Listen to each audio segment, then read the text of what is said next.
So of all the things that the Human Research Program is investigating, the biological consequences of radiation exposure is one of the major ones. Some of the reasons for that is that the health consequences following radiation exposure are very complex processes.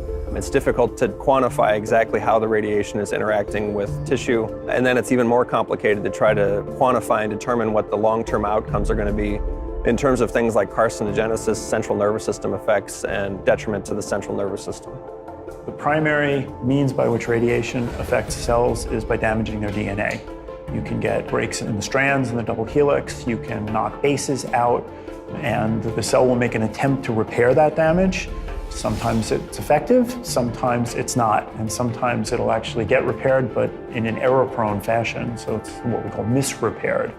So anything that sets into the genome in that way is a mutation, and the accumulation of mutations can potentially lead to cancer and take a non-cancerous cell, a normal cell, and make it transformed into a cancerous one, so that's a big concern.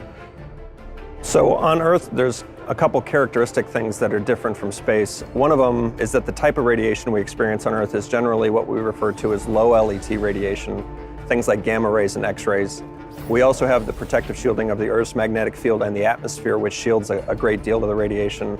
And then finally, we have things like radiation protection concepts such as time, shielding, and distance. So we can reduce the time of exposure on Earth, we can reduce the distance from the radiation sources, and we can reduce the exposure through shielding. In space, a lot of those things are very different. So we have a very complex radiation field that includes things like protons and all the particles on the periodic table of elements.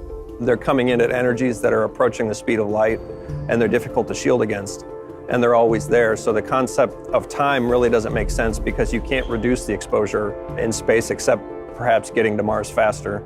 You can't really reduce the distance at all because the radiation is everywhere. And shielding concepts for galactic cosmic rays are very difficult because of the energies involved.